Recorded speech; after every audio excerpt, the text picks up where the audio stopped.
Ce serait d'abord un chasseur qui est parti en forêt pour faire la chasse, et le premier gibier qu'il a rencontré, c'était un porc-épic qui était en train de brouter une racine.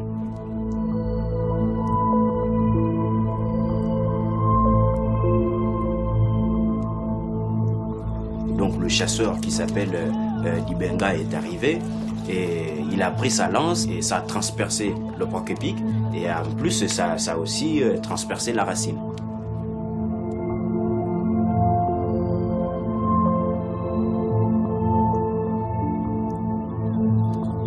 Quand il a commencé à manger, il s'est rendu compte qu'elle avait un goût vraiment amer et qui était pas peut-être normal pour une viande normale.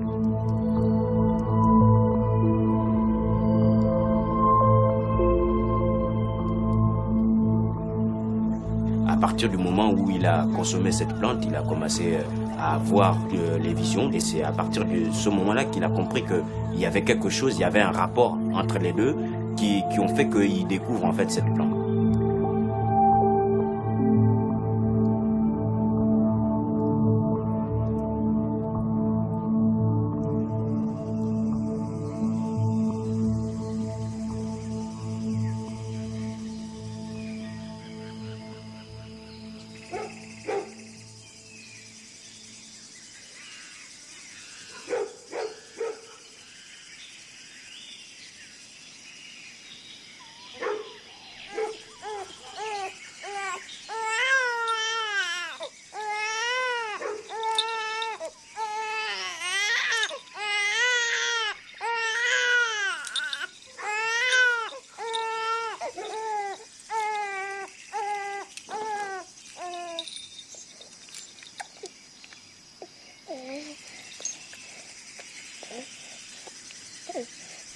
Puma mie na ba makano me nende mo puma ba bangi fama na ba mabandu ka me na beagane na ba makano me beagane manika amanika do beagane te wendiki me do na mo yako oto obudumia te budumia na mo yako no budumia te budumia.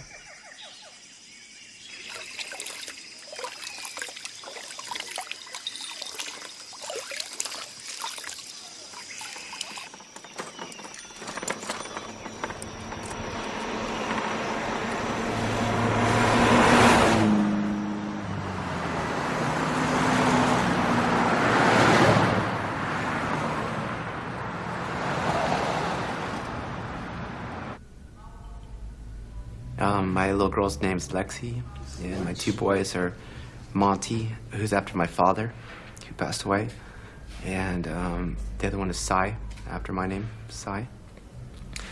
And they're great, total inspirations for me. But my heroin use, I was able to hide it from everybody. I mean, I was pretty active heroin addict. Hadn't lost my job. I hadn't lost my family yet, but I was about ready to. And I knew I just wanted to stop. I have to use daily to get up out of bed, and I would do maybe close to a gram a day, and then I would always mix it with speed so that the heroin and the speed would kind of keep me balanced. But it's no life to live. Every morning you wake up and you're so sick. till you get your first fix. And nothing stops you from that first fix. Not your kids, not nothing.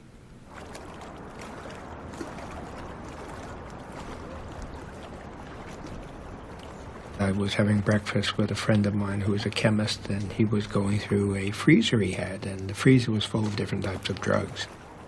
He pulled out a small vial and said, I think you'll be interested in this. I said, well, what is it? He said, well, it's an African hallucinogen, and it lasts 36 hours. So here I am under the influence of this very powerful hallucinogen, and I get home, and I lay down, and the Ibogaine is working and working and working and working. And it's 33 hours later, and I only thought to myself, I'm exhausted, I'm going to sleep for a week, and I'm never going to take this drug again. And I got dressed, and I walked out of the house, and that's when I realized that I was not in narcotic withdrawal. And I looked at this large tree in front of me, and I looked at the clouds in the sky, and I realized that for the first time in my life, I was not frightened, and perceived that my entire life had been full of fear.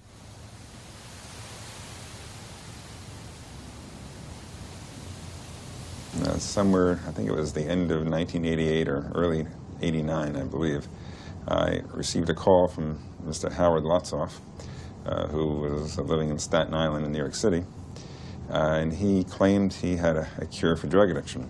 And he explained that somewhere in the late 60s, he took this bizarre drug called Ibogaine, and after that experience, he had lost his cravings for drugs, and prior to that time, he had been a multi-drug user.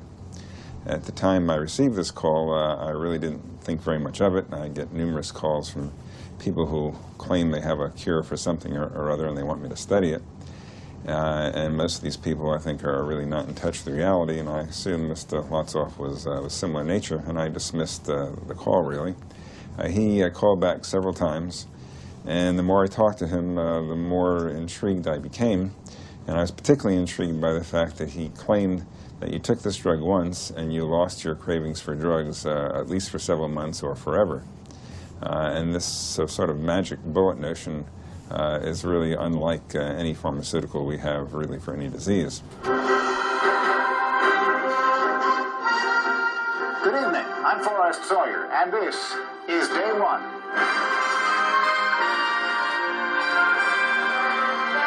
What if we could cure drug addiction with a single pill? I'm clean. I don't have any cravings for cocaine.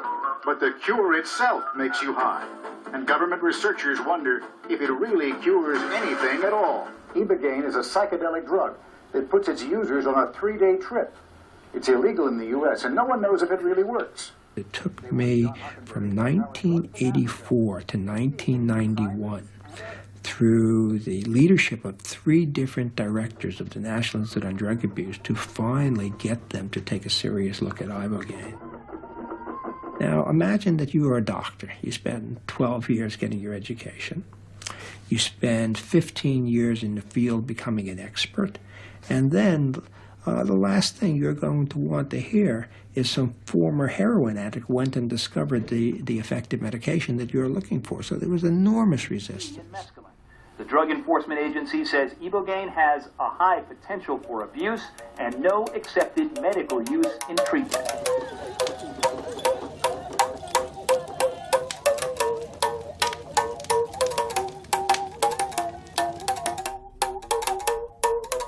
Moi, je suis guérisseur traditionnel du Gabon. Dans ma famille, mon grand-père est initié. Moi, j'ai été initié à l'âge de 7 ans dans ma famille. Et donc, j'ai grandi dans cette tradition. Il m'a permis d'apprendre tout ce que je sais aujourd'hui. Ça, c'est la racine de l'iboga. Et là, elle est dans son état brut. Donc, c'est un échantillon que j'ai déraciné pour toujours montrer aux gens à partir du moment où ils ont besoin de savoir à quoi ça ressemble l'iboga.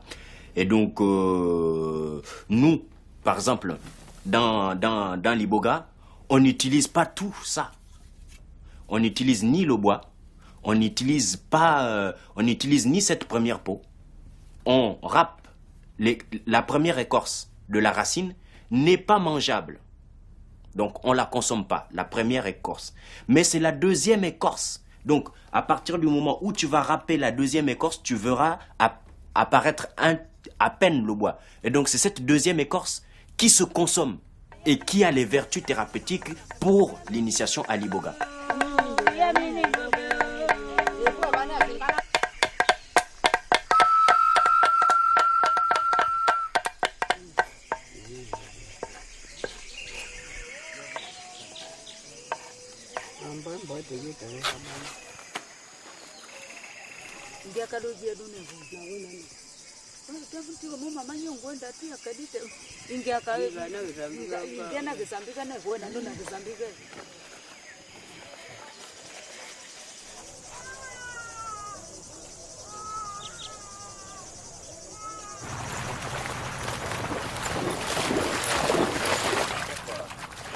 Originally, the problem started, we went through an awful divorce that devastated the family.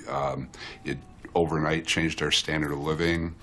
And my daughter at that time was about 13, or 13 when she started drinking wine, taking things out of the refrigerator, things like that. And it progressed very quickly to marijuana, anything she could, inhalants, pills.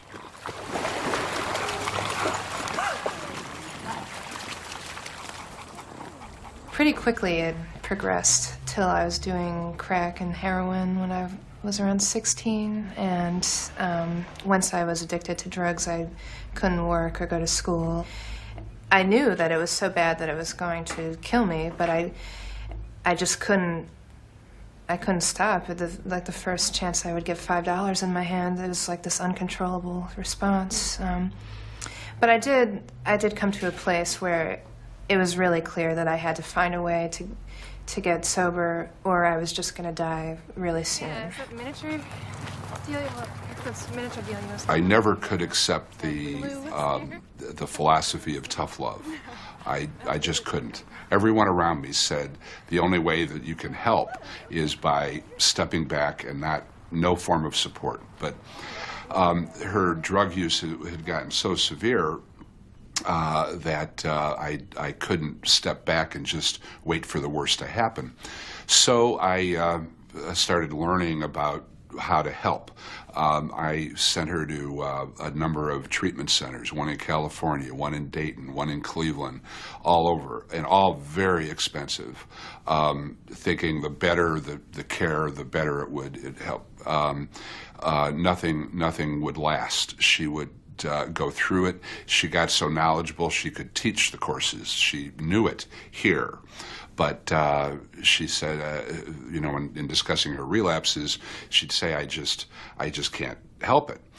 On a number of occasions, two occasions, it was so severe that she had lost a pulse. She had turned blue. She needed to be resuscitated with the cardio, whatever you call those electro things, to start her heart again. So it just got to the point, the only word I can use for it is desperate. So I went on the internet, read everything I could get on this, and I talked to my daughter about this, and it was to the point where I put everything in balance, and it was either my daughter was going to die, excuse me,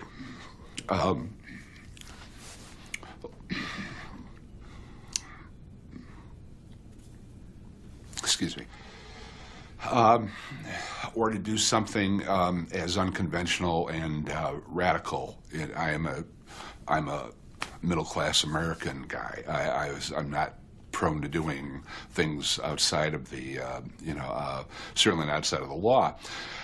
Ibogaine, I found out very quickly, is not legal in this country. Yeah, Ibogaine is a Schedule I substance within the United States. It was dumped into Schedule I because it has properties similar to a hallucinogen. So, during the whole drug hysteria with LSD and everything else, it was like, okay, ban that too.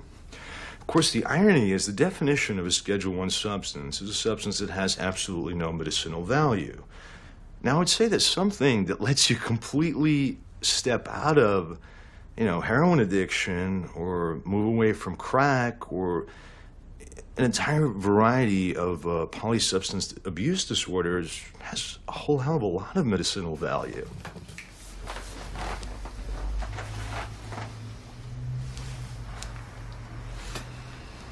What we're gonna do is we're gonna give you the Ibogaine. Okay. First, we're gonna give you a test dose with a medication for nausea. Okay. Half an hour later, we're gonna give you the rest of the dose. The total weight, the total dose is determined by your body weight. Okay. The reason we split it up is to see if you have an allergic reaction and also to make the experience smoother. Okay. Okay. It is very important that as soon as you start feeling it, you don't move because it causes intense nausea when you move your head. Oh wow. So don't move your head. Whatever you do, just lie down and don't move. Because I do get car sick and stuff like that. Mm-hmm. Well, everybody gets nauseous with Ibogaine if they move. Okay, I'll be careful. Just don't move your hands. Okay. Ibogaine administration needs to be done in a safe situation. Ibogaine is not inherently safe, as people have found out time and time again. And for us, the two most important things is the safety and the comfort of the patient. Everything else pales in comparison. So we try to administer our Ibogaine in a safe situation. We use a hospital. We put our patients on heart monitors. We have nurses and people available with emergency plans.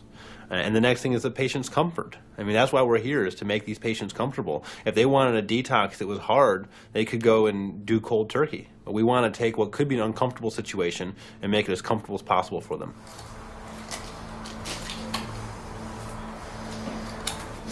It's right here. It unplugs. All right, so if you need to use the bathroom, I'll assist you in plugging it back in, but if you need to go ahead, you can just snap it off. Okay, cool.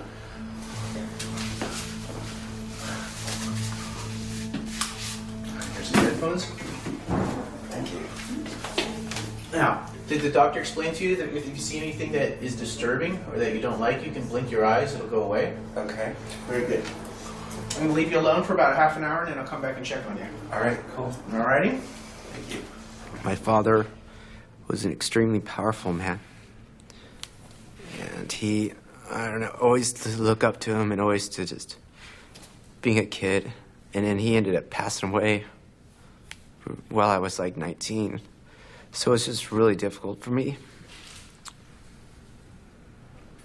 So then I ended up going up to San Francisco and got into heroin up there. Found that missing piece. But then that missing piece is the devil.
Le guérisseur qui travaille avec un patient doit d'abord le lire. À partir du moment où il lit le patient, il sait que telle personne a un problème là, là, là, là. Et donc, quand il va travailler avec lui, bon, il sait que je dois travailler avec lui comme ça, comme ça, comme ça, parce que quelque part, lui, il a tel et tel problème. Donc, il faudrait que ça s'adapte comme ça pour lui. Et c'est pour ça que le travail de l'Iboga est bien ciblé et bien cadré, selon les personnes, comme je disais tout à l'heure. C'est-à-dire que chaque personne a un traitement bien défini pour soi.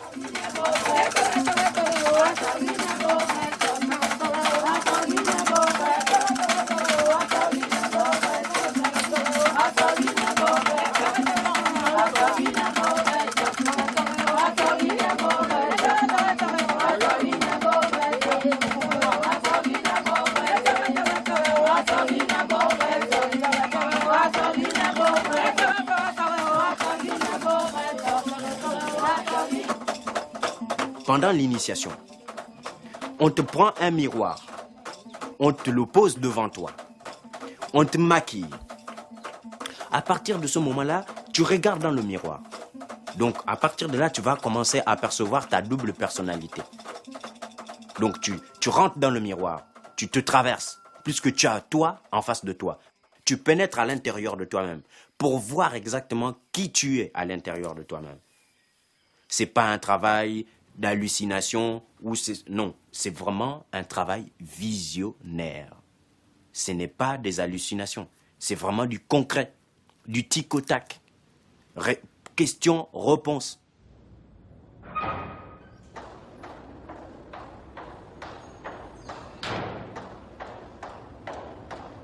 What exactly does it do? We don't know. But of course, that same answer can be applied to many things that are in the PDR right now. We don't know, but they seem to work. Ibogaine has affinity for multiple receptor sites. Classically, in the past, the FDA does not like that. They like specific mechanisms of action that can have a direct cause and effect. So, I mean, if you want to hit addiction, you do have to hit it at multiple levels. And in addition to like pharmacological agents, you do need some sort of psychological paradigm to navigate. Whatever it is that you do to tune your head, you have to do something. So the exact mechanism of action, I mean, there are a lot of theories, but the bottom line is nobody is exactly sure everything that it's doing. I mean, it seems to hit a neuroreceptor reset. It blocks opiate withdrawal cravings. I mean, having been there and done that, oh, fuck yeah, it does. It works. Nothing else does. You're not going through withdrawal. Sorry, can you take your blank glove off, sir? You see me? Yeah, how you feeling? All right. You have any visuals? Not really. Do you hear any sounds? Yeah, sounds. You're hearing some buzzing? Uh-huh. How's your stomach feel? Fine. Very good, very good. Are you uncomfortable? No, I just had to lay on my side. My back was starting to hurt a little bit. Is that okay? Oh, man, it's perfectly okay. You know, you have a bucket here in case you have any nausea? Okay, cool. Thank you very much. And I'm going to give you some more time. Okay, cool, thank you. Uh-huh.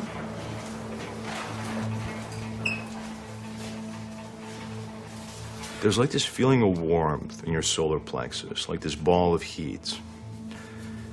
And the warmth slowly feels like it's kind of coiling up your spine. And as it's moving up your spine, the pain lets go. It's like this vice that is smashing it is releasing. And it keeps going. And you're going from a state where you're just experiencing complete hell. And it feels like you're being suspended in this warm field of energy.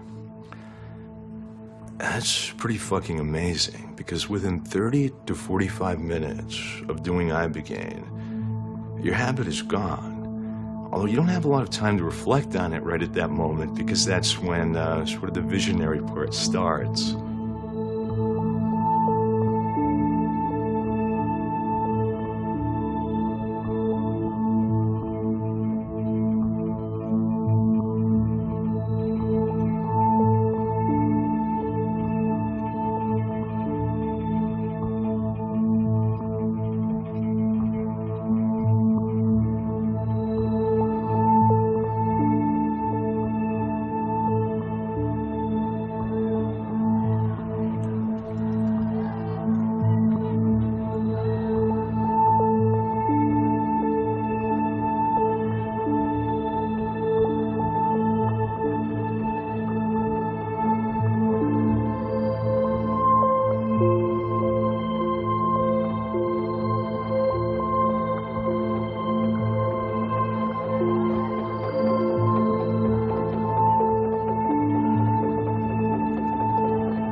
cried for a long time. I don't know why. Yeah, I'm just so mixed up right now. I can't tell you. Oh, shit. That's difficult to tell. Yeah, because it's very intense. It's like, I don't know, it's like, I don't know what it's like. It's like fried.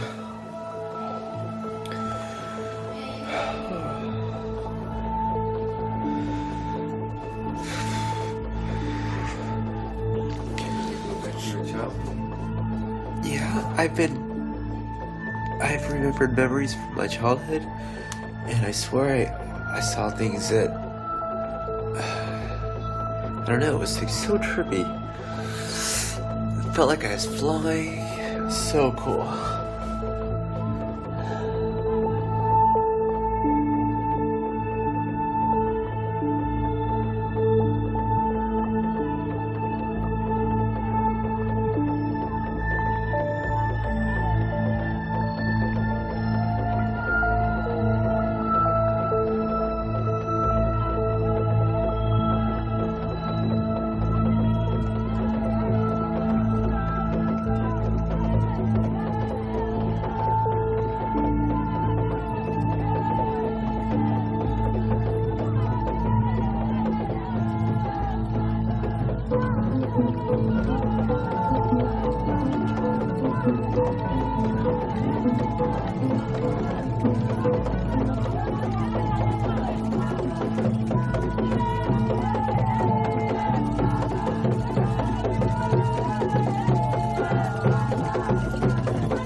What is so special about Ibogaine? We'll first look at it in terms of its treatment of chemical dependence. What is so special about Ibogaine is it can reverse addiction. I mean, we can take an active heroin addict, an active cocaine addict, somebody with a completely runaway addiction syndrome, and bring them into a hospital, if we were doing it, or into an apartment, or into a Bwiti chapel, and give them Ibogaine, or Iboga, or Iboga extracts, and completely reverse that addiction syndrome, literally turning an addict into a non-addict over a 2 to 3 day period. And that's simply unseen. In terms of its other known value as a psychotherapeutic drug, as a drug to be used in psychotherapy, I don't think that it has an equal. I think Ibogaine is the most dramatic drug that can be used in psychotherapy. It just allows a complete review by the individual of the issues they consider most important to themselves. We all know the questions we have to ask, and we all know the answers, and Ibogaine precipitates that discussion. Good morning. How are you doing? Good. Good.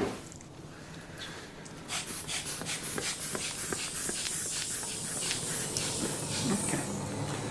So what do you feel right now? Resting for a little bit and then getting up.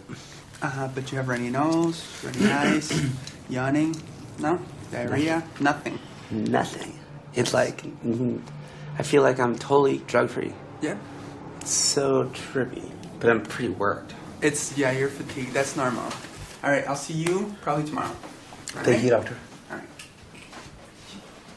Cure is a very strange word. Cure implies that something outside of yourself will completely rewire you. It will not. You are still whoever you are.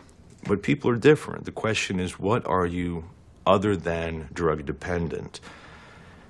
And, different people have different pathways out of that. But the bottom line is you have to face yourself. You have to deal with yourself. And it's really very hard sometimes. What Ibogaine is this doorway that you walk through, and on the other side you're clean. But the problem is when you get to the other side of the doorway, there's a vacuum behind you, and that vacuum is trying to suck you back into addiction. So if you don't get up and get moving away from that doorway, you're going to get sucked back into your addiction. People need to know that Ibogaine is not a magic bullet. It's not a cure for addiction. It's an addiction interrupter, and it will give many people a chance they would not have without it. I like to say that Ibogaine is a catalyst for change. If you come here determined to use the Ibogaine, determined to stay clean, I think you'll stay clean. If you come take Ibogaine for kicks, you're probably going to go back to using afterwards. So if you're going to choose to do Ibogaine, come with a plan. Plan to go into some kind of aftercare home. Plan to move. Plan to break up with that boyfriend that you're using dope with. The first people that I met when I settled here, I guess there was still something in me that was attracting the sort of people that I didn't need to be hanging around with, and I thought that it would be okay for me to just smoke pot and drink and have a normal life because I hadn't had a normal childhood and I wanted to do it, but it quickly led to me finding crack. I never was able to find heroin in this town, which was really good. And the problem that I had here was very short compared to my life before, but it took me getting to a place where I realized it wasn't something that was out of my control or out of my hands. I had to make a conscious choice whether I wanted to live or die, and nobody was going to do it for me. And Ibogaine could certainly help with the cravings, but it wasn't going to be the catalyst for that willingness.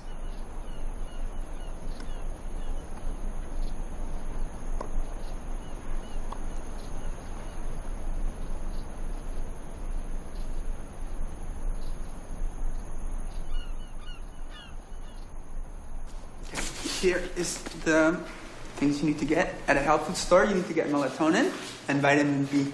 The melatonin will help you sleep. You take one for 10 days before sleeping. Okay? Stay away from people who are not good for you, places, situations. I mean, you know what triggers you to relapse. So take it slowly, and then take it slowly, eat well, and exercise. And you'll see. You'll start feeling much better. I mean, today is just, the emotional aspects are coming out. Every day you'll feel stronger, okay? Your energy will come back, your mood will improve, you'll feel much better, okay? If there's anything we can do for you, just give us a call. Okay, well. All right? Thanks. You're welcome. Thanks, bro. You're welcome. I'm 34 years old now. I don't know if that matters, Maybe if I was 23, I wouldn't stop. Maybe I wasn't ready. But at 34, I'm done. It doesn't mean that I won't go to concerts. It doesn't mean that I won't go out dancing. It doesn't mean I won't live my life. But I'm just not gonna be on drugs. My passions are surfing. My passions are snowboarding. My children. Who needs heroin?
I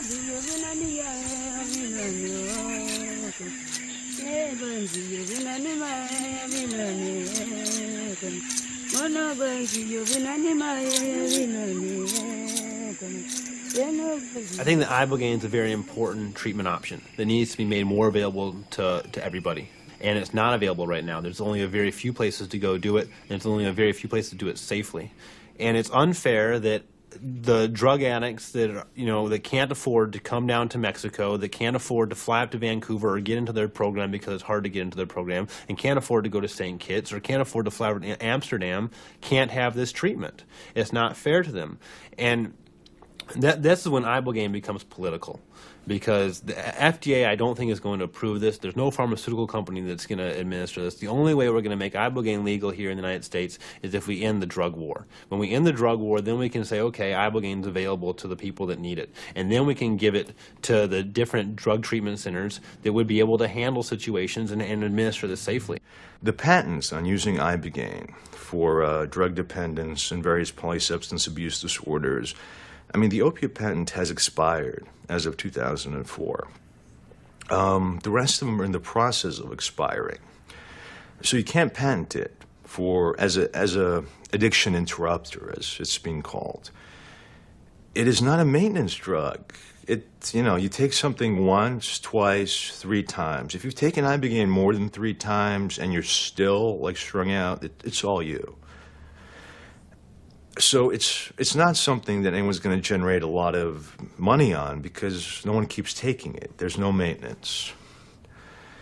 It has that really annoying side effect of producing those waking visions. It is potentially dangerous if given to the wrong people in the wrong dose ranges. Basically, everything you can possibly stack against something, it's stacked against Ibogaine.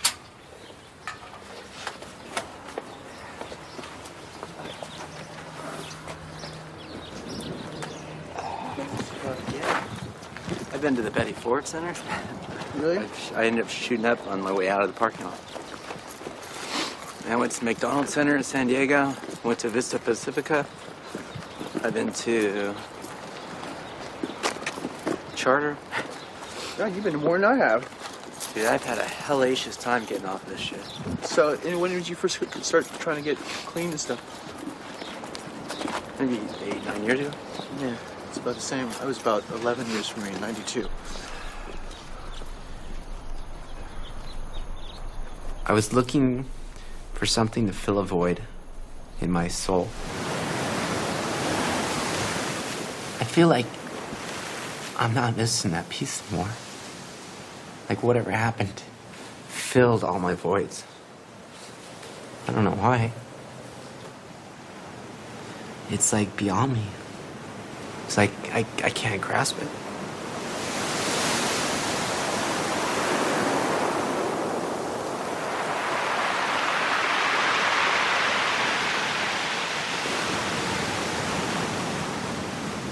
You have to understand the pharmaceutical industry. The pharmaceutical industry is not there to develop medications to cure disease. It's there to develop medications to increase the profits of shareholders. Now, as a president of a small pharmaceutical or medical development corporation, I contacted the licensing directors of major companies like Lilly and DuPont and Ibogaine, medium companies, and even smaller companies trying to obtain their interest. And the similarity of response was really surprising, from larger companies to medium companies to small companies. The reason of lack of interest, not only in Ibogaine, but in medications to treat addiction, were all the same.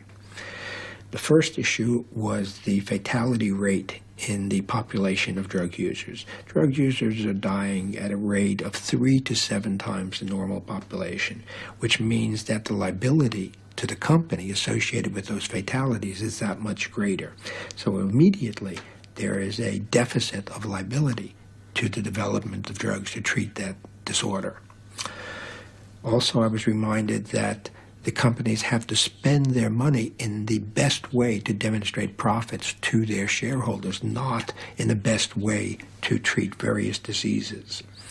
Additionally, the companies did not wish to get involved with the treatment of drug addiction because of the stigma associated with the field. And you would think that, well, if a company developed a cure for addiction, that would be very good for them. But the stigma attached to addiction is so great that even to provide effective medications in that field is viewed as problematical by the companies. It certainly should be, and angry, yeah, disappointed more than anything, but not surprised, frankly.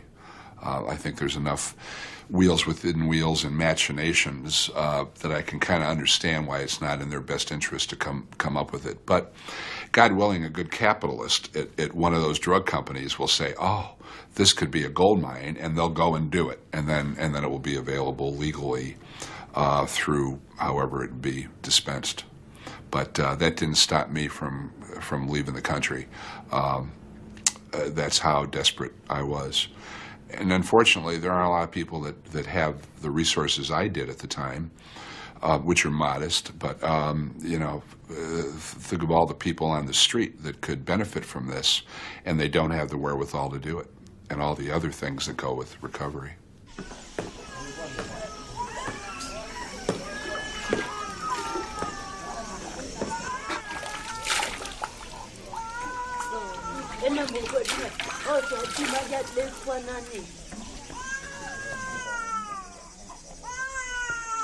Minokyo kwa mwaka wane abakitu na matasana nembe mafo nanga wane boke manene mabe umete makoto wami nanga boto wami te bwadi mani ba makobe ya kame ebindo bakina mani yote.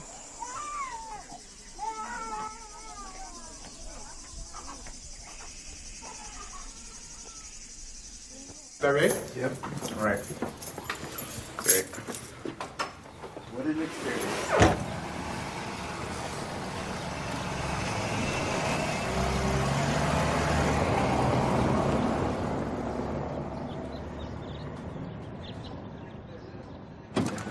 Hi. Hi, babe.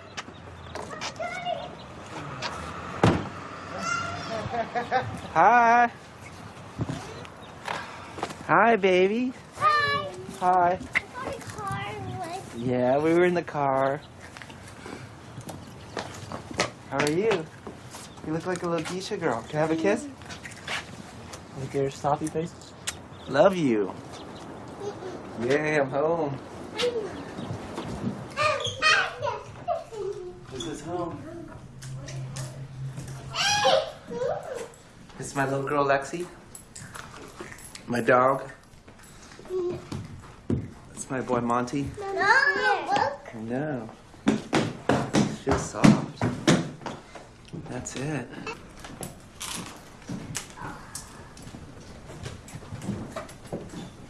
There's a lot more to the story than people are learning in treatment centers and at 12-step meetings. And there's nothing wrong with either of those institutions, but their message is that drug addicts have a disease, they're going to have it the rest of their life. And there's only one approach to healing that disease, which is to go to meetings and do the 12 steps. And I certainly think those things are helpful, but they never get you past the place where you're identified as being a person with a sickness that sort of always has to be a consideration in your life.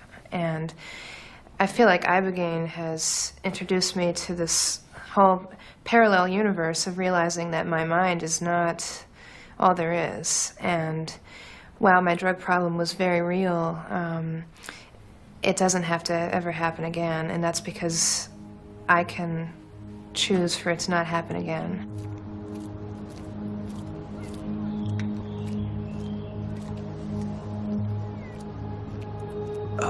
Global awareness and availability has significantly expanded and increased. I think that is absolutely wonderful, and I think that will continue. At the same time, I have great doubts that it's ever going to be an accepted treatment modality for drug dependence. I see a few very small, sort of aborted efforts that haven't gone anywhere. Unfortunately, I think Ibogaine will simply continue to exist, expand, and grow And the awareness of it grows. So people who are in a position that they need it at least know that it's out there. And if you know that it's out there, then you have the opportunity to make choices and get it, however it is that you do so. Unfortunately, I do not think you're going to be in a position in Western society anywhere that you're going to go to your doctor and, okay, I'm strung out, and he's going to say, oh, okay, well, you can get Ibogaine treatment. I would want that. That would be the right thing to do. Unequivocally, I can say that would be the right thing to do. But I don't see it happening. I really don't. I don't believe that Ibogaine will be the drug that's used in the future. I think it will be used, but I, like a lot of other people, are waiting to see what the second generation drugs will turn out to be. When you're an addict and suddenly are not an addict, that's a very valuable experience. And I observed how poorly treated addicts are in our society. And I wanted to do something with my life, and the most important thing that I could perceive of doing was producing Ibogaine as an available medically approved drug. And that's what drove me.